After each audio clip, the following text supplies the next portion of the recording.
please give a big hand for Carolyn.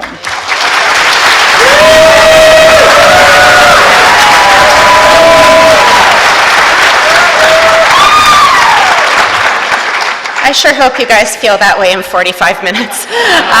My name's Carolyn Walsh. I'm an alcoholic. I got sober March 22nd, 2001. I belong to a cute little group we started up during the pandemic called the Cloverdale Newcomers Group. We started an in-person newcomers meeting because we could and we needed to, and I'm really proud to call it my home group.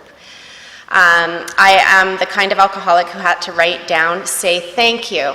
So just so you have an idea of the type of self-centeredness you're going to be confronted with here.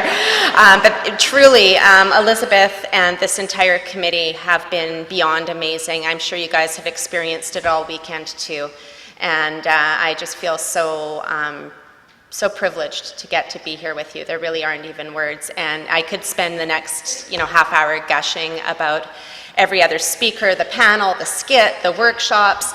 I went to the Spanish language workshop and got to enjoy the hard work of the servant doing the translations so I could listen and learn. And I am just so incredibly grateful to have had these experiences here with you this weekend.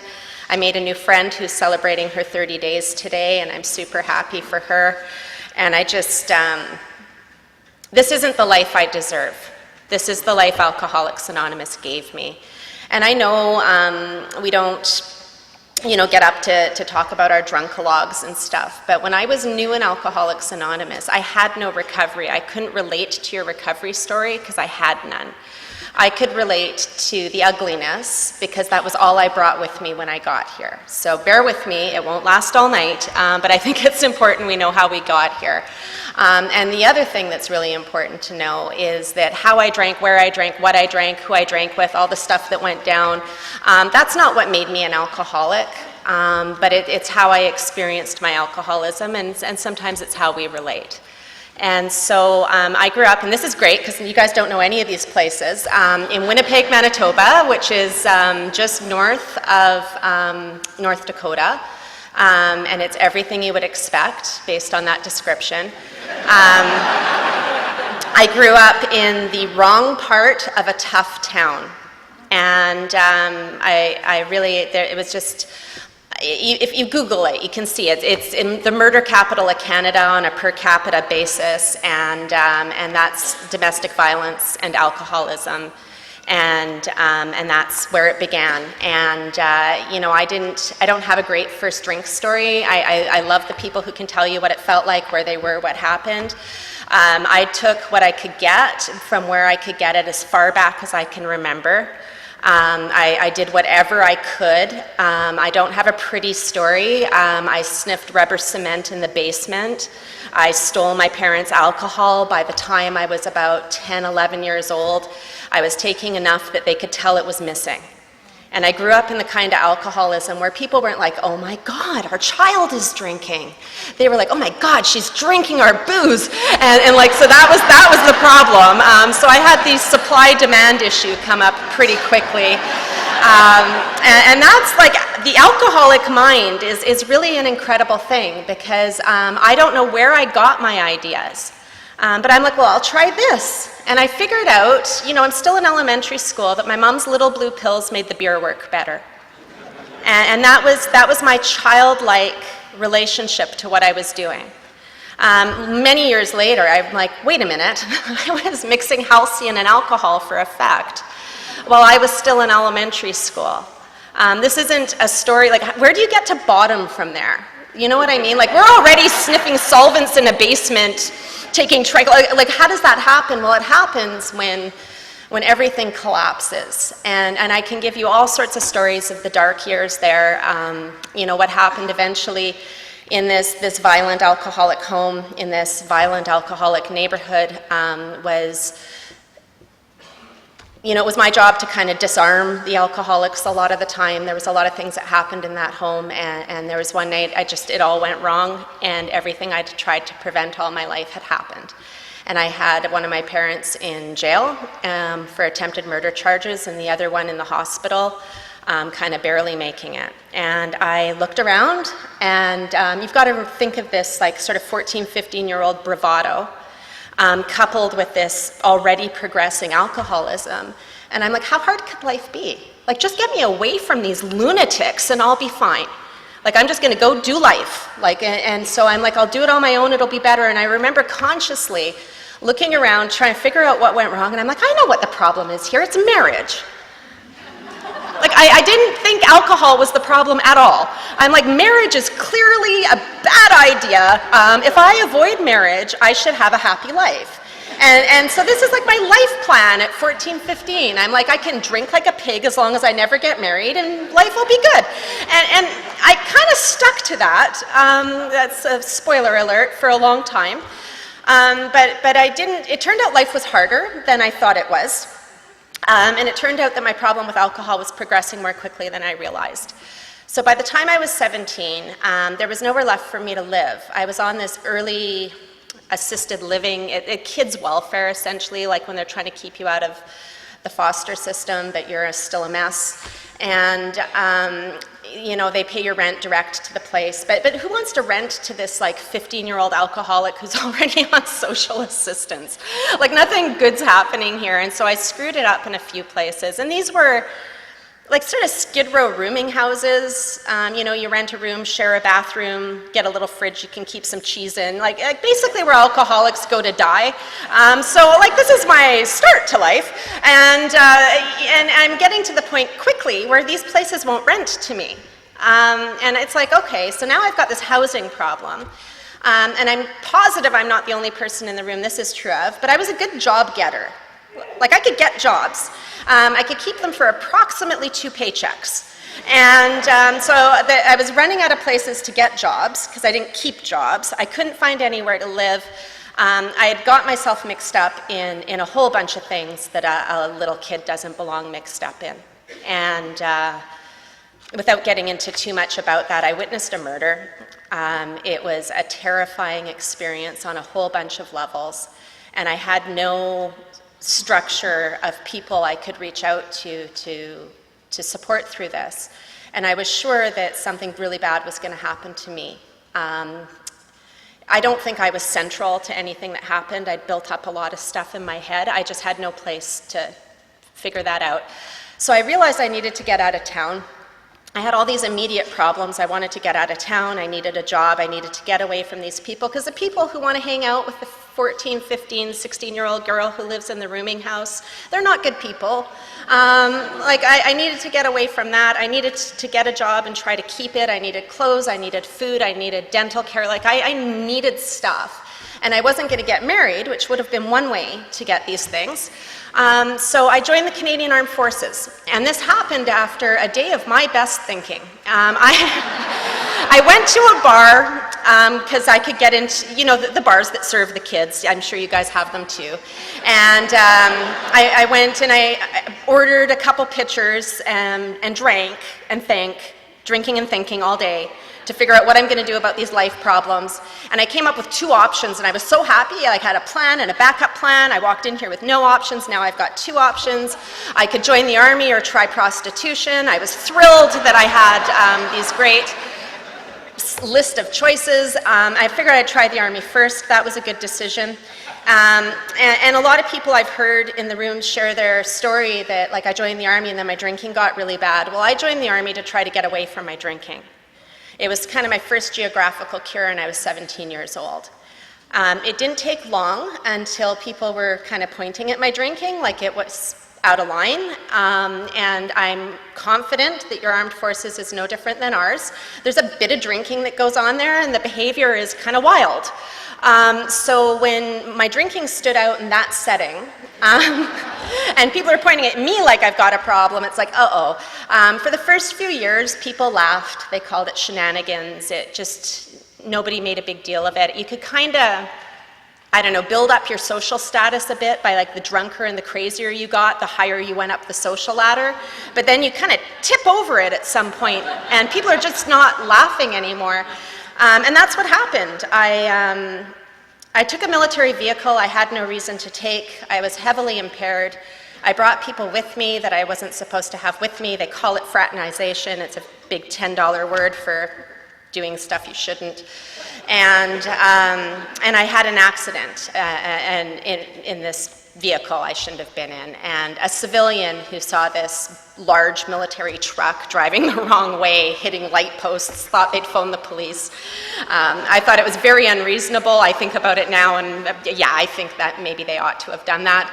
And they couldn't brush this under the rug because there were civilian police involved, military police. It was a mess. They put me on Canadian Armed Forces is counseling and probation for misuse of alcohol. Any service members, ex-service members here, it's more commonly referred to as a career halting action. They sent me to the detention barracks, which is a nice name for military prison. And I had some time to think about my drinking. And I figured out some things that are in our book without ever having seen our book. I figured out that I couldn't take so much as one drink. Every time I took a drink, it went down, no matter what else I told myself was going to happen. I got out of there. They have their own version of like early release. And I was sure that if I don't drink, I'm going to be okay. I just didn't know I couldn't not drink. I hadn't understood that yet. I didn't know that the allergy was the reason what happened when I drank happened. I thought it was just because I was a bad person with weak willpower. I didn't know I was bodily and mentally different than other people, and once I took a drink, it was going to be that baffling feature of alcoholism, and I was just going to get thirstier the more I drank. And I couldn't be drinking to get drunk, or I'd have stopped at drunk. But I didn't stop at drunk. I hurtled past it and kept going, so there was obviously something going on here. I didn't know, though, about that insanity that precedes the first drink, that mental blank spot, that inability to remember with sufficient force the suffering and humiliation of a week or a month ago, that were without defense against that next drink. I thought I could just try harder. And that is the single most heartbreaking thing that an alcoholic who doesn't understand what's wrong with them can think, that I'm going to solve this problem by trying harder.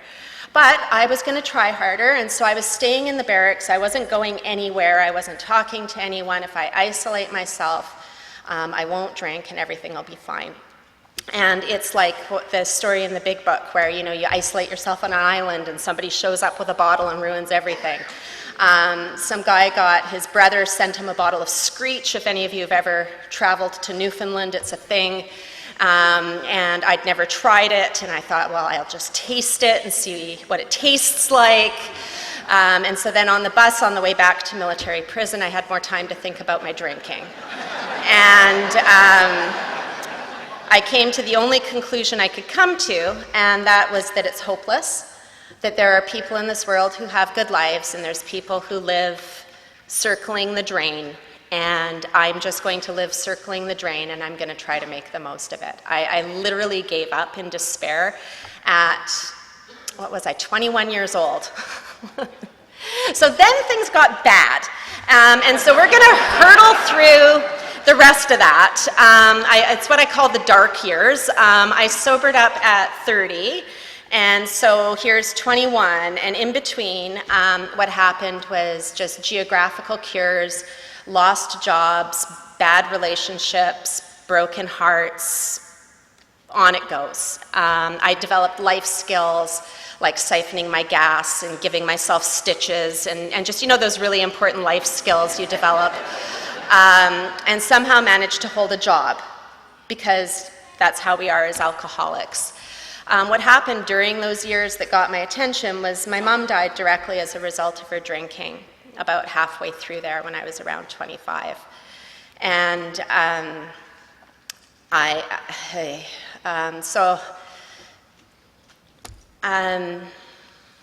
found her in her apartment a week after she died. And she died of alcoholism. And she died of alcoholism in the way that alcoholism takes alcoholics. And that is in an ugly, sad way that is dehumanizing and so much not what we deserve. This disease is destructive and evil.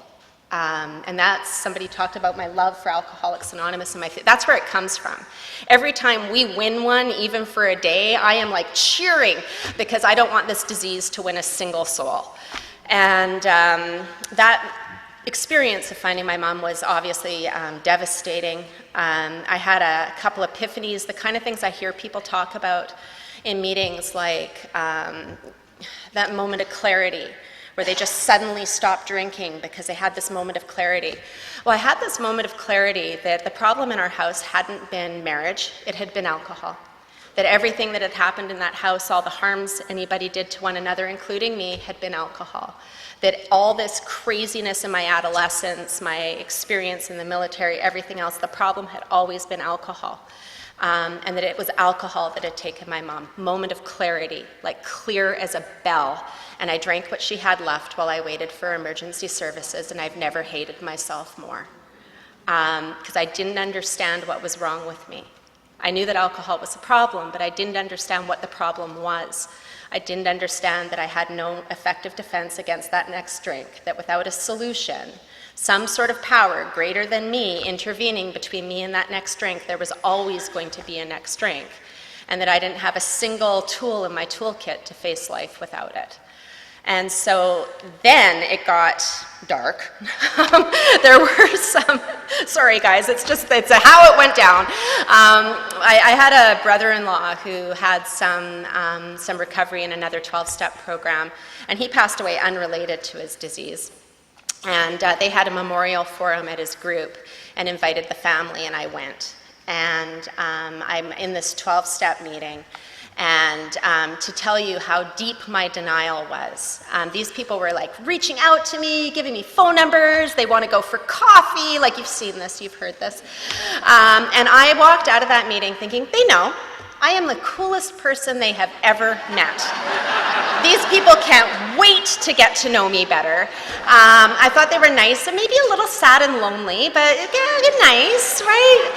Like completely like, hello, like a neon sign on my head, this girl needs a program yesterday, but I didn't see it. And I had other near misses with Alcoholics Anonymous and people trying to help me. I went to, something I forgot when I said thanks is to the Al-Anon speaker and those who are here from the Al-Anon family groups. I appreciate your participation. It means a lot to me. My first 12-step meeting was when I was about 14, 15. I went to an Alateen meeting because I thought it was for teenagers who drank too much. Yeah, right? I had this one little moment where I thought maybe I'd ask for help. And those kids were talking honestly about the fact that they were having difficulties at home, that alcohol was affecting their family lives, and I wasn't ready for that conversation. I had a 10th grade teacher try to 12-step me. The Canadian Armed Forces put me through treatment a few times. Like, people tried. What happened that I finally got sober after all of this? My dad died in 1999, Christmas Day. He died in a room full of his friends, but they didn't notice till the next day. Alcoholism. This disease is ugly and it will destroy us left untreated. And after he passed, I had a different experience. I didn't believe in God, but I feared God. Nobody relates to that.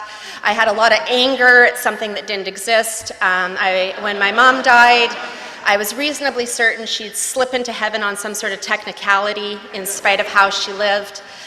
When my dad died, I wasn't so hopeful. I was pretty certain he'd be burning in eternal damnation, and in my twisted state, I was really troubled by that.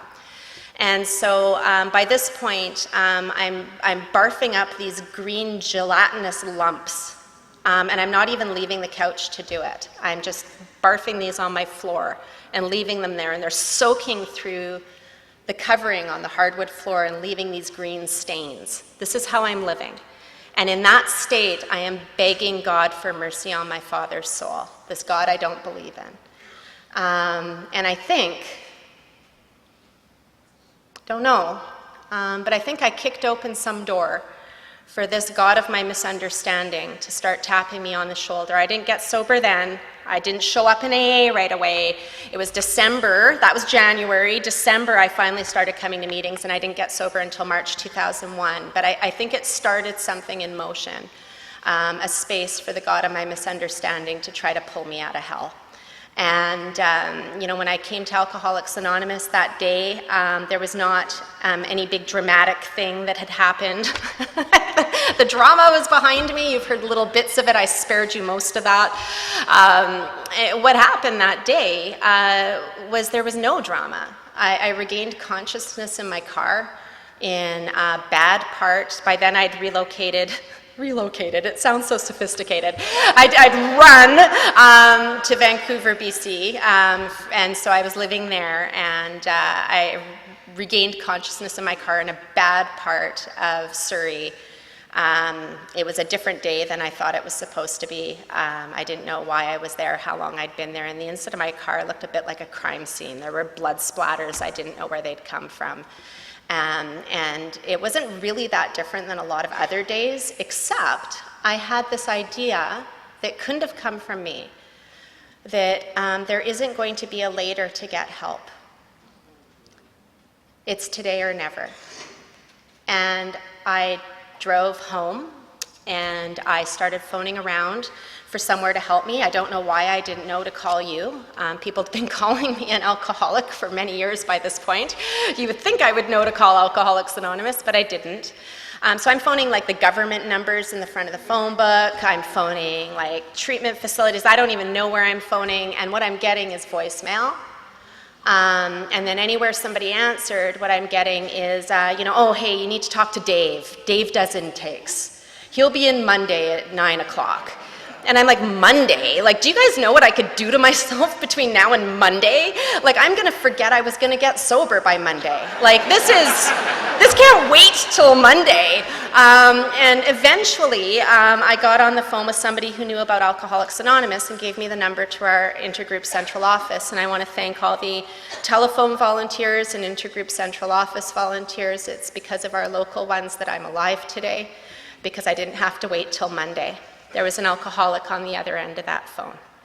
And he, God love him, I was sober now about 14 hours for the first time, and I can't tell you how many years, and I was insane.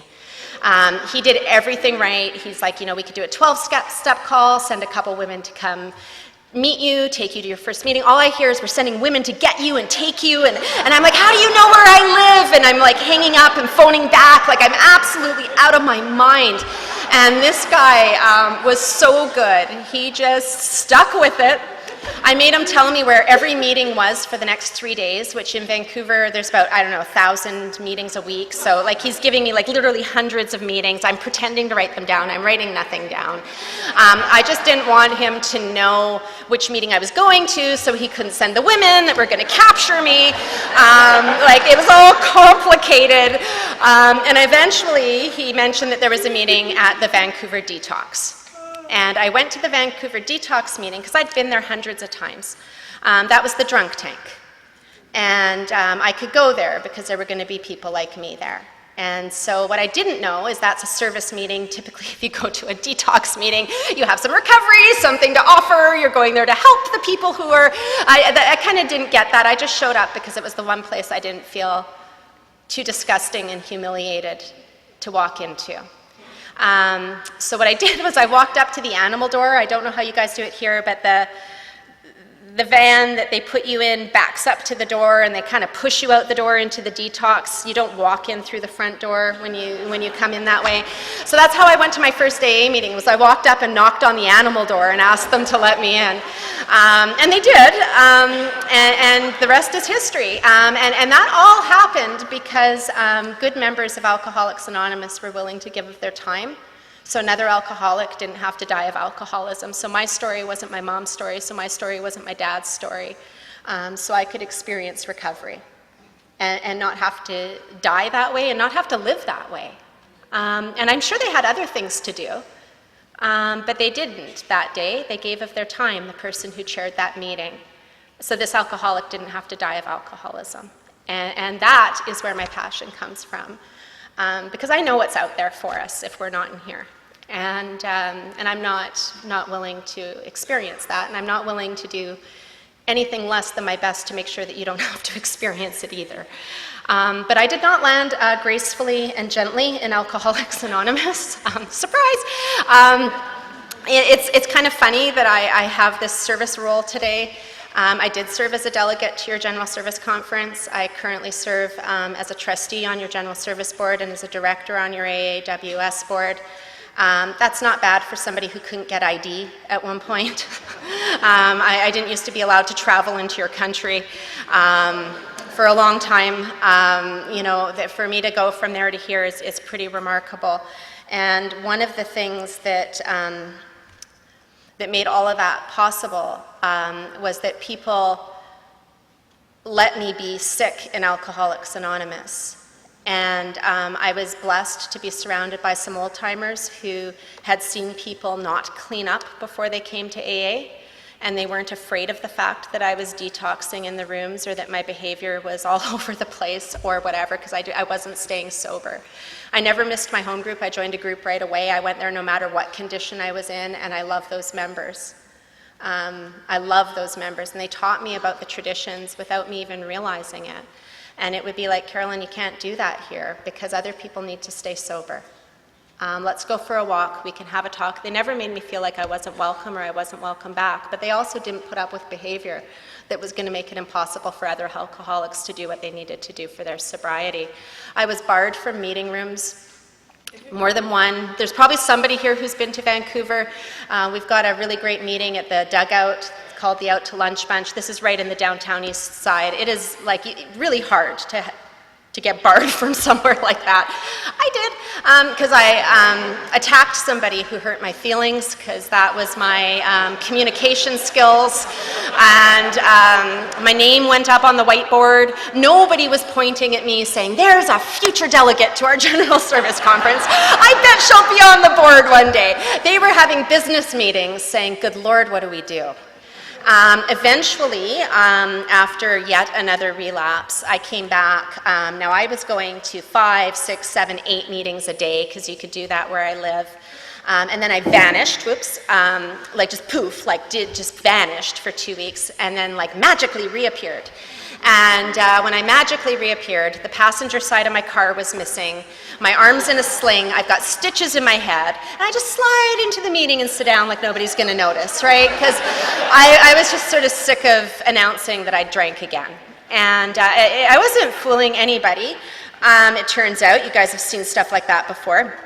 But what did happen was a couple of these guys who were really serious about Alcoholics Anonymous took one look at me and realized I was dying inside the rooms of Alcoholics Anonymous. And we are a fellowship of people, and that means all people who share our experience, strength, and hope with one another, which means all of us. And these two good men in Alcoholics Anonymous carried a message to this female alcoholic, because I was too sick to listen to the women. And they said things to me that I hadn't heard before that needed to be said. People were previously telling me things like, oh, don't worry, honey, you'll be fine. And these guys were like, you're not fine. You're not going to be fine. There is nothing fine happening here. You are going to die of alcoholism if you don't get your hands on a solution. And I didn't like what they were telling me, but I felt it was true. And, you're right where you're supposed to be. Don't worry. You're right where you're supposed to be. I'm like, well, I haven't heard a word during this entire meeting because I'm trying to figure out a way to kill myself that's not going to hurt too bad. And then you're going to close the meeting reading the promises and tell me about how you're happy, joyous, and free? This isn't where I'm supposed to be. This is not as advertised. Something is wrong. And these guys were like, oh, hell no, you are not supposed to be there. Nobody's supposed to be there. It's our job to get you out of there to here, to this place where you can live happily and usefully whole. And they took me through the book until it was time to sort of force me to get a woman sponsor to work with. And by then I was well enough to do so. And they never did let me go. Those two men still follow my sobriety today. And it just means everything. One of them walked me across to a walk-in clinic because I looked like I needed to see a doctor. I was bright yellow. I looked like one of the Simpsons. And I thought everything was fine because I, was pretty used to not feeling well. And I left that walk-in clinic in an ambulance. It turns out my pancreas was failing and I was really sick. And it's these good members of Alcoholics Anonymous. And they took me through that book, and I argued and fought and kicked and screamed, but you know what else I did? I worked the steps. And I don't suggest arguing, fighting, kicking, and screaming, but I am here to tell you that if that is the best you have to offer, this program might work for you anyway, based on my experience, and that's because I kept doing it. I never stopped trying, and my trying got better every time I tried. It took me 3.5 times to do a 4th step that included the truth. Oh my God, you guys, I could go on about that forever, but I eventually had to do a 4th step that included the truth. I'd read ahead and saw that I was going to have to admit what I did to other people, and I was like, oh no, I've got to dress up what these people did to me so I seem like less of a psychopath, but eventually I did an inventory that included the truth, and I shared it with the sponsor, and that was the real beginning of real recovery. It was the first time I'd actually done anything in many years. And by then I had an understanding of our common problem. This disease had been thoroughly explained to me. They'd painstakingly taken me through the doctor's opinion and more about alcoholism.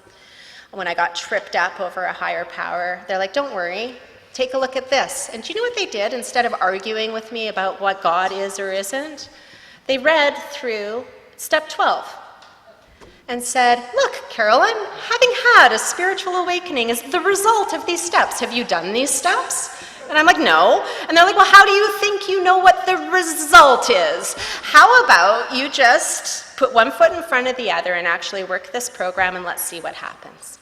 And they wouldn't fight with me. And it's life-saving. and so next thing you know, I finished this final 4th step that concluded some truth. I did this 5th step, and I was able to start to understand my defects and start to understand the need for a power greater than myself, not only to provide that defense against the next drink, but also to straighten out some of the sickness that caused me to live the way I lived and hurt myself and others the way that I did, all that stuff that came out in those defects. And everything happened for me in the 9th step, everything. And it was a messy list, and I had by then what I consider spectacular sponsorship. I had outstanding warrants, I had things I hadn't been caught for, I had something I was about to be caught for, I was in 2 relationships, I was financially supporting myself through something I've learned now is commonly referred to as embezzlement. And that thing when they say don't change anything for the first year, no major changes, some of us need to make major changes in that first year. A lot of that stuff had to change, and I had big, ugly amends to make. I had these deceased parents, and I had literally run back and forth all over Canada, leaving nothing but garbage in my wake. And this sponsor, this beautiful sponsor, when we got to that 9th step, she said, you know, Carolyn, as a sponsor in Alcoholics Anonymous, what we have to offer is our experience.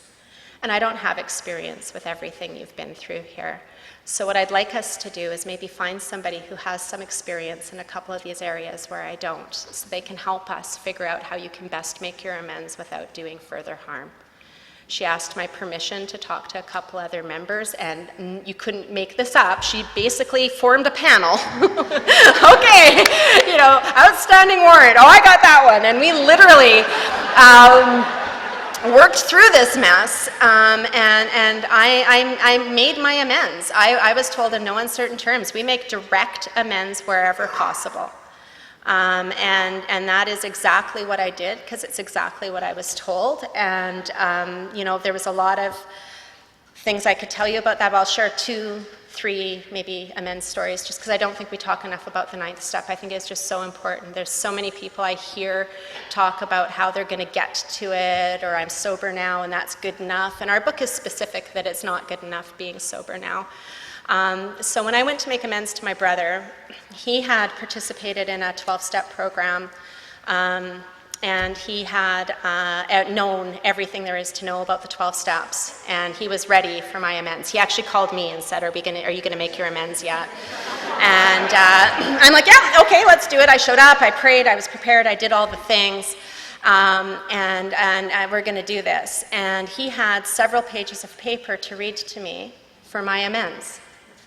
I didn't prepare for that. That was not at all, the book didn't say that, the sponsor didn't say that, but the spiritual preparation I did, following the instructions of a sponsor, allowed me to receive that and have ideas that don't come from me take over my thinking. This is the gift of recovery, this little pause between my best thinking and my next action, and this little pause that allows my higher power to inject something in there that's better than what lives in that space. And the thought that came to me is, Carolyn, you've listened to this man never. What if you just sit and listen? And I did.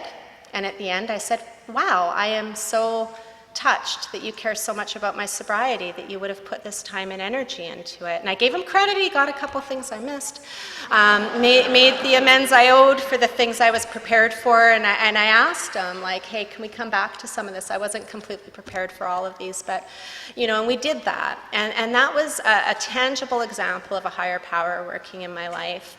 I made amends to an ex-boyfriend who, in the book it says sometimes they know about our conduct, and that each situation you kind of need to decide on its own how much you're going to disclose. You don't want to involve anyone else or hurt anyone, but that there's some nuance. And I had not been faithful to Johnny. He knew that. This wasn't a surprise to anyone. It had affected his relationships with people because he wasn't sure who I had cheated on him with and who I hadn't. And I asked him, like, do you have questions? Because I will tell you the truth. And he had some very specific questions that some people would suggest that maybe we shouldn't answer, but I did. And I answered honestly, and it did involve some other people, but he knew. It's that gaslighting thing we do when you tell somebody something didn't happen that they know 100% was true, and you deny it. And it was the most healing thing I could do was, like, I didn't tell him anything he didn't know.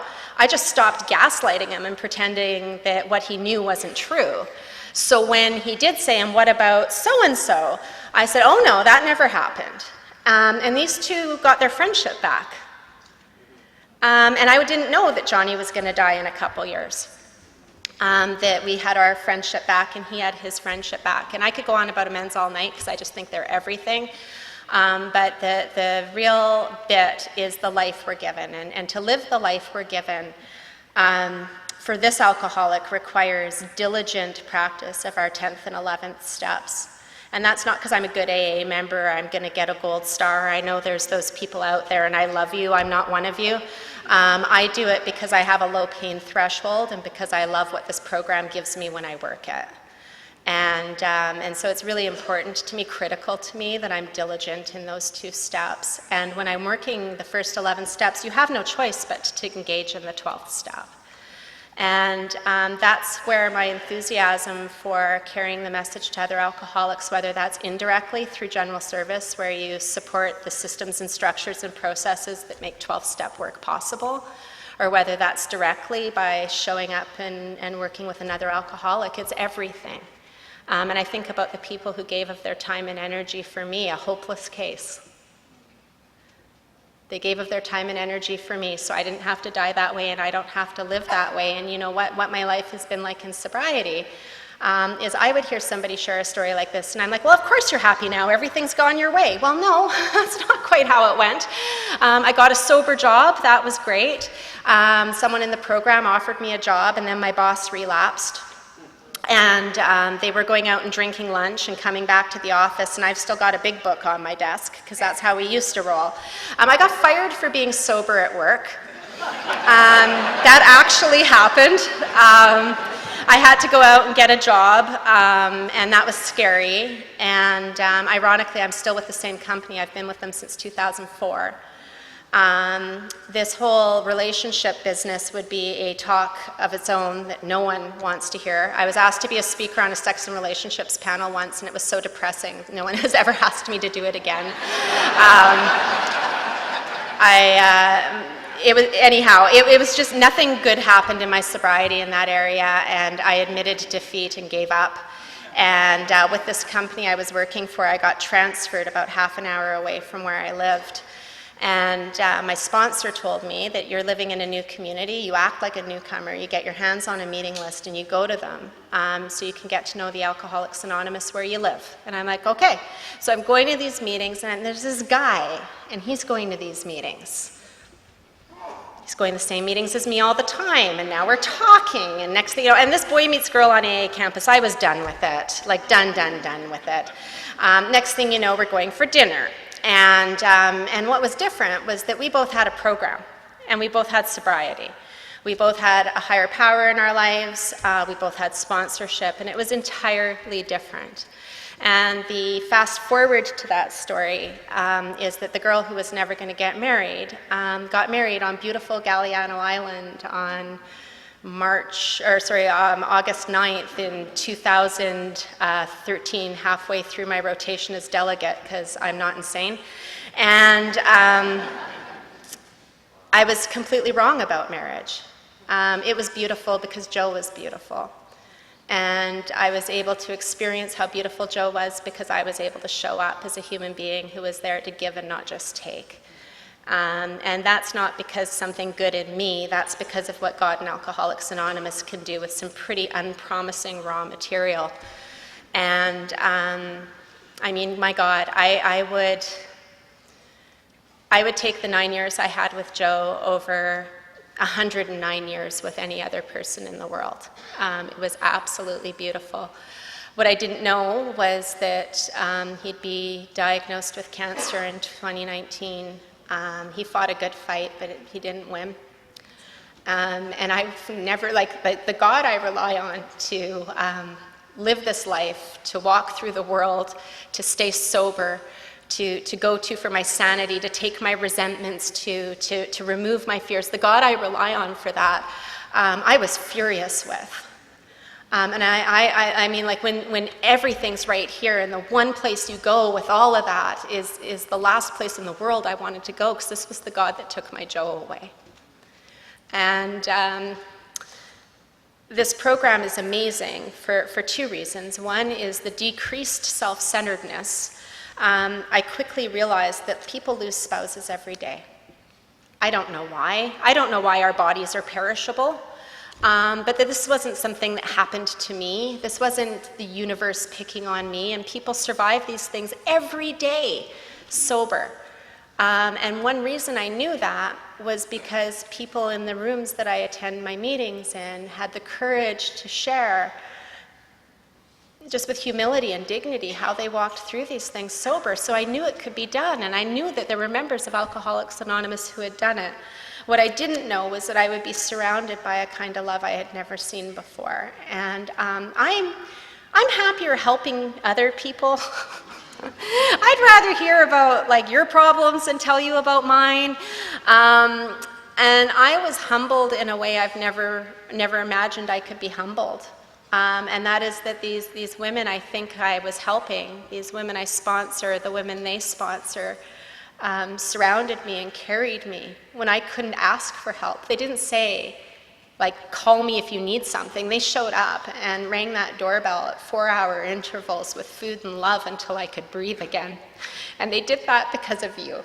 And I didn't not only drink, I didn't want to drink.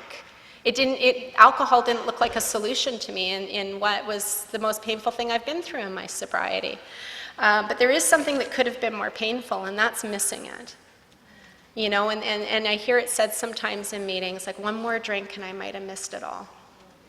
And I don't know what God has in store for me. I never in a million years thought I'd serve you on your judge. I don't know if you think it's funny that I serve you on your judge's service. I think it's pretty funny. I never in a million years thought such a thing could happen. I didn't know that God would bring me Joe. I certainly didn't know God would take him away. I didn't know that I'd continue to grow in sobriety by being taken out at the knees and forced to learn how to let people love me.